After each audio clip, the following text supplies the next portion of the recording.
ইসলাম মেনে যদি রাজনীতি করে, আমি পরিষ্কার বলি, 56,000 বর্গ মাইলের বাংলাদেশ নয়। ইসলাম মেনে যদি রাজনীতি করো, ইসলাম মেনে যদি রাষ্ট্র পরিচালনা করো, ইসলাম মেনে যদি দেশ পরিচালনা করো, আল্লাহর কসম করে বলি 56,000 বর্গ মাইলের বাংলাদেশ নয়, গোটা পৃথিবী শাসন করতে পারবে। কোন তন্ত্র মন্ত্র দিয়া যদি রাষ্ট্র মেরামত করতে চাও, 9-6 হবে, রাষ্ট্র মেরামত হবে না, সংস্কার হবে না। যদি তোমরা এখান থেকে একটু ওখান থেকে একটু নিয়ে সংস্কারও করো, এই সংস্কারে জাতির কোনো ভাগ্যের পরিবর্তন আসবে না। আমি ক্লিয়ার বলি, সংস্কারে আমি আসি, রাষ্ট্র সংস্কার হচ্ছে, যেহেতু এই সংস্কারের পেছনে কোরআন নাই, সুন্নাহ নাই, আল্লাহর নবীর আদর্শ নাই, আল্লাহর নবীর থিওরি নাই, আছে পশ্চিমাদের আদর্শ, পশ্চিমাদের তন্ত্রমন্ত্র। আল্লাহর কসম করে বলি, এই সংস্কারে জাতি, দেশের জনগণের কোনো লাভ হবে না। পরিষ্কার বলি আমি এই কথাগুলো। আমি দেখতেছি বসে বসে কি সংস্কার হচ্ছে। রাষ্ট্র চালাতে চাও, যুবক রাজনীতি করতে চাও, করো না। এই সংস্কারে এখন কয়েকটা বিষয় যুক্ত হয়েছে। 10 বছরের বেশি প্রধানমন্ত্রী টানা কেউ থাকতে পারবে না। 2, ভালো করে বুঝেন, মেয়াদ 4 বছর, এখনো পাশ হয় নাই, 1 বছর কমেছে, 4 বছরের প্রস্তাবনায় আছে, হয়তোবা 5 বছর। এই প্রচলিত তন্ত্র মন্ত্র সিস্টেমে ক্ষমতায় থাকলে 5 বছর থাকতে পারবে, আর টানা থাকলে 10 বছর থাকতে পারবে। আর যদি ইসলাম মেনে রাজনীতি করো, 50 বছর থাকলেও তোমার কেউ নামাতে পারবে না। আমারে বুঝান রে ভাই, একটা মানুষ ভালো, ইসলাম এবং প্রচলিত তন্ত্রের এই জায়গাটায় বড় পার্থক্য আছে, বুঝার চেষ্টা করেন। এই যে 10 বছর 5 বছর ভাগ করা আছে, একটা মানুষ ন্যায় পরায়ণ সৎ, 10 বছর পরে তার ক্ষমতা ছাড়তে হবে কেন? সে থাকুক। আবার আরেকটা অসৎ মানুষ ক্ষমতায় চলে গেছে কোনোভাবে ধান্দা ফান্দা করে, এখন 10 বছর তার মাইর খাইতে হবে। ইসলাম মেনে রাজনীতি করো। কোন শাসক যদি জনগণের সঙ্গে খেয়ানত করে, কোন শাসক যদি জনগণের সম্পত্তি আত্মসাৎ করে, কোন শাসক যদি চাঁদাবাজি করে, টেন্ডারবাজি করে, শাসক দলের লোকেরা 24 ঘন্টা তাকে ক্ষমতায় থাকতে দেওয়া যাবে না। আর যদি জনগণের কল্যাণে কাজ করো, 10 বছর কেন 10,000 বছর হাত পেলে থাকো, সমস্যা কি? এর মানে হলো ইসলাম মেনে রাজনীতি করলে তুমি আজীবন ক্ষমতায় থাকতে পারবে। কোথায় সমস্যা? কোথায় ইসলাম মেনে রাজনীতি করতে? লোকেরা ইসলাম বোঝে না। ইসলাম মেনে যদি রাজনীতি করো, আমি পরিষ্কার বলি, 56,000 বর্গ মাইলের বাংলাদেশ নয়। ইসলাম মেনে যদি রাজনীতি করো, ইসলাম মেনে যদি রাষ্ট্র পরিচালনা করো, ইসলাম মেনে যদি দেশ পরিচালনা করো, আল্লাহর কসম করে বলি 56,000 বর্গ মাইলের বাংলাদেশ নয়, গোটা পৃথিবী শাসন করতে পারবে। আমরা করেছি, আমরা ইউরোপ শাসন করেছি, স্পেন শাসন করেছি। মাদ্রাসার ছাত্রদের বলি, দেখো, নিজেকে হীনমন্যতায় রেখো না, দুর্বল মনে করো না। আজকে তুমি মনে করো কোরআন সুন্নাহ পড়ে কিছুই করতে পারছো না। তুমি জানো এই কোরআন সুন্নাহ পড়ে আমাদের আকাবির আসলাফরা স্পেন ইউরোপ শাসন করেছে 782 ইয়ার্স, 782 বছর। মুসলমানরা ইউরোপ স্পেন শাসন করেছে। মুসলমানরা যদি ইউরোপ স্পেন শাসন না করত, ইউরোপের লোকজন এখনো ওই পাহাড়ের গর্তে বসবাস করত। আমাদের পাশের দেশে কসাই আছে না নাই? 16 বছর আমাদের সঙ্গে তার আত্মীয়তার সম্পর্ক ছিল। আমরা এবার পাস করে দিয়েছি, যাও, তোমাদের বিরহ আমাদের ভালো লাগে না। এখন ওরা যথেষ্ট আরামে আছে, থাকুক, থাকতে দেন যতদিন আরামে থাকতে পারে। মাঝে মধ্যে তার বক্তৃতায় বাংলাদেশ বাংলাদেশি মুসলমানদের বিরুদ্ধে সে বক্তৃতা করে। অথচ এই কসাই জানে না ভারত শুধুমাত্র একটা গোত্র মোগলরাই ভারত 700 শাসন করেছে 400 বছর।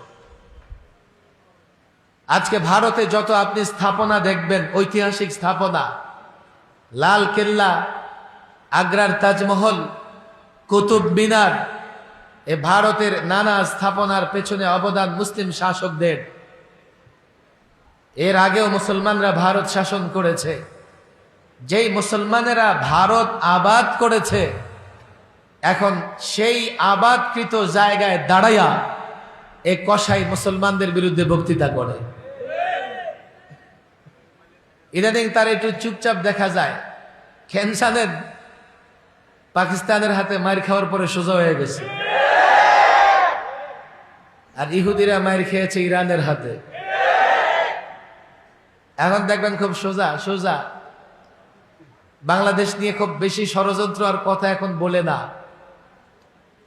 আমরা একটা স্বপ্ন দেখি, ছাত্র ভাইয়েরা একটা স্বপ্ন দেখে, ওলামায়ে কেরাম এখানে আসে, লম্বা সময় ধরে মার খাচ্ছি আমরা, মুসলমানরা মার খাচ্ছে।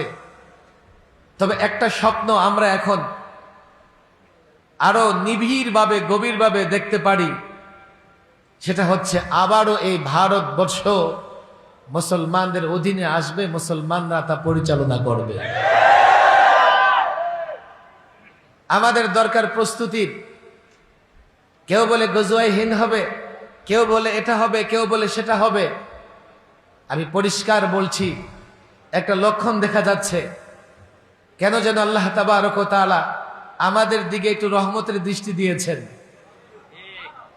এই রহমতের দৃষ্টির ফলেই ইহুদিরা, ইসরায়েলিরা, যারা মনে করত পৃথিবীর পরাশক্তিতে একটা তারা আয়রন ডোম, কেউ তাদের মাটিতে আঘাত করতে পারবে না, কেউ সেখানে মিসাইল ছুড়তে পারবে না, কেউ সেখানে আক্রমণ করতে পারবে না। আজকে ইরান আক্রমণ করে দেখিয়ে দিয়েছে ইহুদিদের অবস্থা কতটা করুণ হতে পারে। হিন্দুত্ববাদীদের বারবার দেখেছি পাকিস্তানে আক্রমণ, বাংলাদেশের সীমান্তে নিরীহ বাঙালিদের হত্যা করতে আমরা দেখেছি। আবার তাদের আস্ফালন, আবার তারা নানা সময় নানাভাবে কটাক্ষ করেছে, তিরস্কার করেছে বাংলাদেশিদেরকে নিয়ে, মুসলমানদেরকে নিয়ে। সামান্য 2-4 দিন লড়াই করতে পারে নাই, তারা চুপ হয়ে গেছে। আজকে আমরা আফগানের কথা বললে তাদের চুলকায়, একদল মিডিয়া আছে তাদেরও চুলকায়। কেন আফগানে তোমরা পরাজিত হয়েছো, সে পরাজয়ের গ্লানি এখন ভুলতে পারছো না। তালেবানরা কি করেছে? নিজের রাষ্ট্রের হেফাজত করেছে। তালেবানরা কি করছে? নিজের রাষ্ট্রের উন্নতি করছে। তালেবানরা কি করেছে? নিজের রাষ্ট্রের শান্তি শৃঙ্খলা ফিরিয়ে এনেছে। যে আফগান 30 বছর যাবত, 40 বছর যাবত অগ্নি গর্ভে পরিণত ছিল, এ আফগানে তালেবানরা শান্তি এনেছে। আফগানের উন্নয়ন তালেবানরা করছে। তাদের ব্যথা অন্য জায়গায়। তারা মনে করে বাংলাদেশ, পাকিস্তান, আফগান মুসলমান রাষ্ট্রগুলো যদি শক্তিশালী হয় আর মুসলমানদের গোলাম বানানো যাবে না। সন্ত্রাসী বলে, জঙ্গি বলে মুসলমানদের উপর অত্যাচার করা যাবে না। সন্ত্রাসী বলে, জঙ্গি বলে মুসলমান রাষ্ট্রগুলোকে অবরোধ করা যাবে না। সন্ত্রাসী বলে টুপি দাড়িওয়ালাদের বিরুদ্ধে কোন ধরনের ব্যবস্থা নেওয়া যাবে না। এটাই তাদের ভয়। আল্লাহর কসম করে বলি, আল্লাহ দয়া করা শুরু করেছেন, আমাদের দিকে রহমতের দৃষ্টি দিয়েছেন। 5ই আগস্ট এটা সূচনা। যে বা যারা বলে ফেসিবাদ ফিরে আসবে, আবার আসবে, প্রতিশোধ দেবে, আল্লাহর কসম ফেসিবাদ ফিরবে না। ফেরাউন ফিরতে পারেনি, নমরুদ ফিরতে পারেনি। এই সময় আল্লাহ আমাদের উপর অনুগ্রহ করেছেন, আমাদের বিজয় অভিযান শুরু হয়েছে। আল্লাহর কসম, এই ভারতে ইসলামের পতাকা উড্ডীন কবে হবে?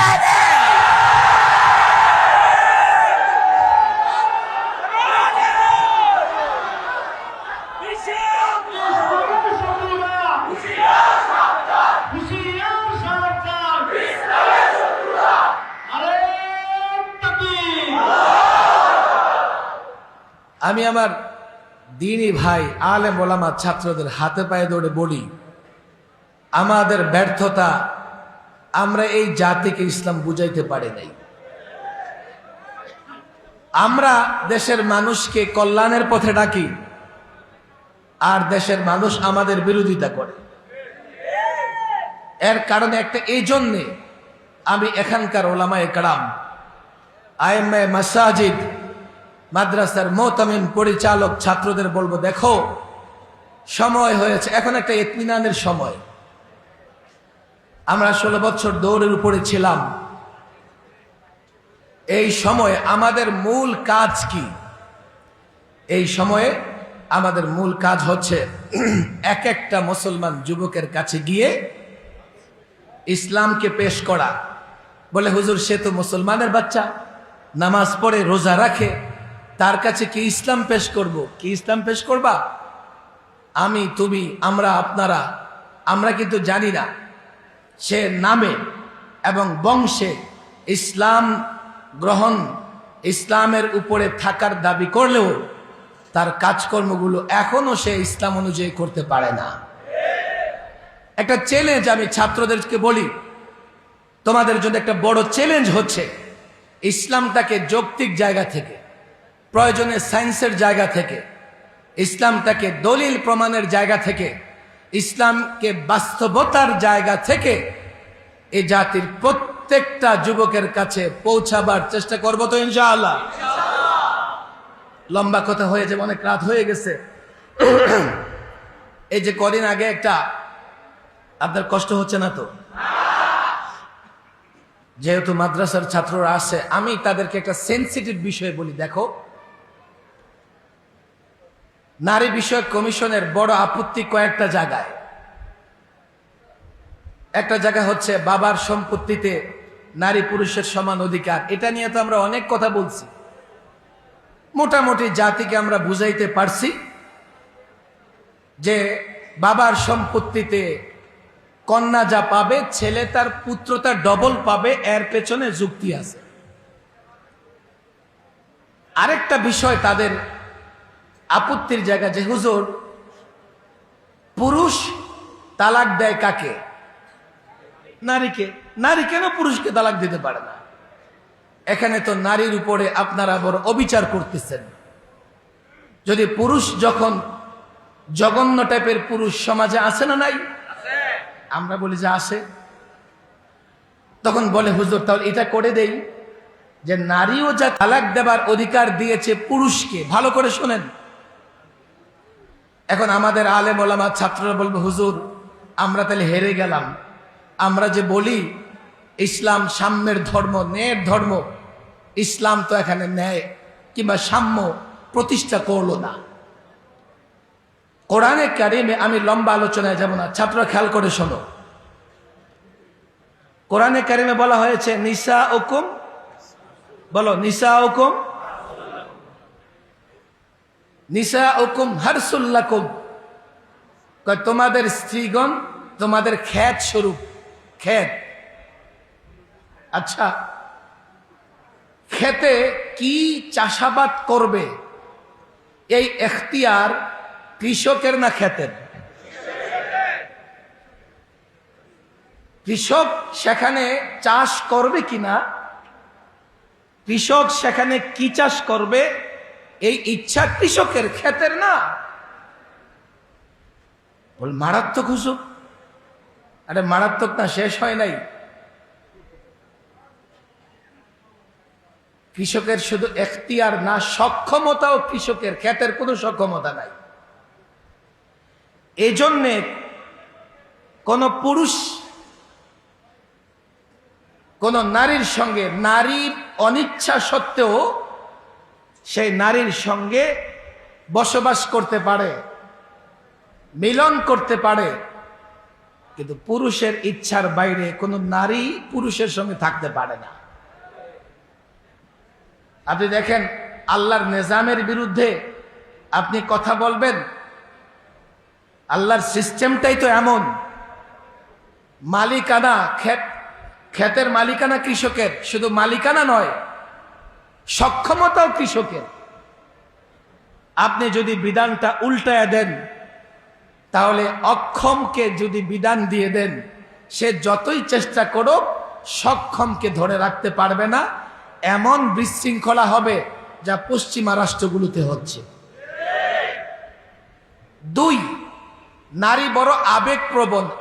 আবেগ যদি তালাক দেবার ক্ষমতা নারীকে দেওয়া হতো, এই সংসার একটাও টিকতো না। সামান্য একটু ঝগড়া লাগলে পুরুষকে তালাক দিয়ে চলে যেত। আর পুরুষ সহনশীল, ধৈর্য ধারণ করতে পারে। এই জন্য সংসার টিকায় রাখার জন্যে আল্লাহ তাবারক ওয়া তাআলা ক্ষমতা পুরুষকে দিয়েছেন, নাহলে সংসার টিকে রাখা যেত না। 3, ভালো করে বোঝার চেষ্টা করেন। এরপরেও যদি মনে করেন যে কোনো পুরুষ যদি খারাপ হয়, নারী তার কাছ থেকে কি করে পরিত্রাণ পাবে? যাও আদালতে যাও। বলে হুজুর এই আদালতে গেলে কেমনে হবে? তোমাদের কপাল খারাপ, শরীয় আদালত নাই। আদালত নারী পুরুষের মধ্যে পার্থক্য করে দেবে, বিচ্ছেদ ঘটিয়ে দেবে। হুজুর এই আদালত দেখাই দিলেন, বাঙালির হাইকোর্ট দেখাই দিলেন, গোটা জিন্দেগি পার হয়ে যাবে। আদালতের দেয়াল পর্যন্ত টাকা খায়। হুজুর এমন একটা রাস্তা দেখাই দিলেন, অন্য রাস্তা দেখান। অন্য রাস্তা হচ্ছে যখন নারী পুরুষ বিবাহ বন্ধনে আবদ্ধ হবে, তখন নারী পুরুষকে বলবে যে আমাকে শর্ত সাপেক্ষে তালাকে তাফবিজের অনুমতি দেওয়া হোক। এই জন্য কাবিননামার 18 নং ধারায় লেখা থাকে যে পুরুষ নারীকে তালাকে তাহফিজ গ্রহণ করার ক্ষমতা দিয়েছে কিনা। তো নিচে লেখা থাকে হা, খোর পুষ বনি বনা না হলে এই স্ত্রী তার নিজের নফসের উপরে তালাক গ্রহণ করতে পারে। আপনি এবার দেখেন কে বলেছে আমরা নারীদের উপর টর্চার করি? বিধান তো আছে, কত সুন্দর বিধান আছে ইসলামে। এইগুলো যদি আমরা এক একটা যুবক, এক একটা নারীকে ধরে বুঝাতে না পারি, কাল কোনোভাবে যদি ইসলাম প্রতিষ্ঠা করে ফেলে, নারীরা ঘর থেকে বের হয়ে যাবে আমাদের বিরুদ্ধে মিছিল করার জন্য। এক একটা বিষয় নিয়ে আসেন আপনি। ইসলাম কোথাও জুলুম করে নাই, ইসলাম কোথাও বৈষম্য করে নাই, ইসলাম কোথাও কাউকে ঠগায় নাই, সবার অধিকার দিয়েছে ইসলাম। এইটা জাতিকে বুঝানোর দায়িত্ব আমরা নিব তো ইনশাআল্লাহ। কারা কারা দিব? হাত ওয়াদা করি, হাত নামাবো না। জাতিকে ইসলাম বুঝাবো তো ইনশাআল্লাহ। ব্যবসায়ীকে ইসলাম বুঝাবো তো ইনশাআল্লাহ। রাজনীতিবিদকে বুঝাবো তো। হাত নামান। কলেজ ইউনিভার্সিটির ছেলেদের ইসলামের এক একটা বিষয় তুলে ধরে আমরা যদি বুঝাতে পারি, তখন আমরা যদি ইসলাম চাই, আমাদের সঙ্গে তারাও যদি ইসলাম চায়, তখনই ইসলাম বিজয়ী হবে। না হলে আমরা ইসলামকে বিজয়ী ধর্ম বানাতে পারবো না। আমি আইম্মায়ে মাসাজিদ, যেহেতু এখানে মসজিদ ইমাম সাহেবরা আছেন, আমি এই কথাটা আজকাল বারবার বলি, আপনারা উদ্যোগ নেন, মসজিদের মিম্বরে বসে বসে ইসলামের এক একটা জিনিসের সৌন্দর্য, এক একটা জিনিসের উদারতা, সহনশীলতা। আমি তো একটা কথা প্রায় বলি, ইসলাম কিসের ধর্ম আসলে, কেমন ধর্ম? ইসলাম সৌন্দর্যের ধর্ম, ইসলাম সাম্যের ধর্ম, ইসলাম ন্যায়ের ধর্ম, ইসলাম ইনসাফের ধর্ম, ইসলাম ন্যায় বিচারের ধর্ম, ইসলাম সুষম অর্থ ব্যবস্থার ধর্ম, ইসলাম একটা টেকসই রাজনীতির ধর্ম, ইসলাম একটা টেকসই রাষ্ট্রনীতির ধর্ম, ইসলাম বিজয়ের ধর্ম। ইসলাম যতদিন থাকবে আমরা ততদিন পরাজিত হব না। এটাই জাতিকে একটু বোঝানোর দায়িত্ব নেই। এক একটা ছাত্র অন্তত এক এক দিন এক একটা যুবকের পেছনে মেহনত করবে, কি করে তাকে ইসলাম বোঝানো যায়। মুসলমানের ঘরে জন্ম নিয়েছে বলেই আপনি যদি মনে করেন সে ইসলাম বুঝে গেছে, এটা ভুল। সে যদি ইসলাম বুঝতোই, আপনি যখন ইসলামের নামে ডাক দিতেন আপনার কাতারে আসতো। সে যেহেতু ইসলাম বুঝে নাই, আপনি ইসলামের জন্য ডাক দিলে আপনার কাতারে না এসে সে স্বার্থের কাতারে চলে যায়। কথা ঠিক না বেঠিক? আমার একবার চ্যানেল আই একটা তৃতীয় মাত্রা অনুষ্ঠান হয়, টক শো। আমার উপস্থাপক প্রশ্ন করতেছে, হুজুর আপনারা কোথাও মাহফিলে গেলে হাজার হাজার লোক হয়, ভোট তো পান না, লোক হয় হাজার হাজার মানি, বড় সমাবেশ করেন। আসলে নিয়ে আসেন, আপনি এমন কই, আপনি আসেন, অনেক গরম আছে। আমারে প্রশ্ন করে কি হুজুর আসছে না? মাশাআল্লাহ, বসে দিন।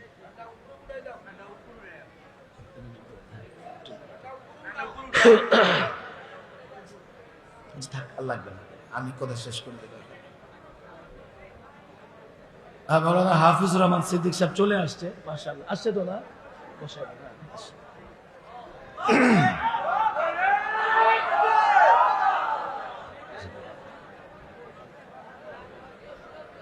আমি আমার শেষ পয়েন্ট, সর্বশেষ কথা বলতেছি, শোনেন। আমারে প্রশ্ন করতেছে হুজুর, আপনারা মাহফিলে গেলে হাজার হাজার মানুষ হয়, কিন্তু আপনারা তো ভোটে ক্ষমতায় আসতে পারেন না। তা আমি তারে বললাম কি, আসলে আমাদের দেশে যে নির্বাচন হয়, যেদিকে যায় নোট সেদিকে হয় ভোট। আমরা লোকদেরকে ইসলামের পথে ডাকি, আর তারা লোকদেরকে নোটের দিকে ডাকে। কথা ঠিক না ঠিক? লোকেরা ইসলাম বুঝে না, বুঝে নোট। যদি ইসলাম বুঝাতে পারতাম তো নোট ছেড়ে এই লোকেরা ইসলামের কথা, ইসলামের পথে আসতো। কথা ঠিক না ঠিক? এই যে ওয়াদা করছেন, মনে থাকবে তো ইনশাআল্লাহ? আমরা এই জাতিকে ইসলাম বুঝাবো তো ইনশাআল্লাহ। আল্লাহ তাবারক ওয়া তাআলা তৌফিক দান করুন। প্রচন্ড গরম, আপনারাও কষ্টে আছেন, স্টেজেও বড় গরম লাগতেছে, একেবারে আবদ্ধ একটা জায়গা। আল্লাহ তাবারক ওয়া তাআলা এই দীর্ঘ সময় আমাদেরকে বসে আলোচনা করার, আলোচনা শোনার তৌফিক দিয়েছেন। আল্লাহ যেন আমাদের এই সময়টাকে কবুল করে নেন। ওমা তৌফিকি ইল্লা বিল্লাহ ওমা আলাইনা ইল্লাল বালাগ।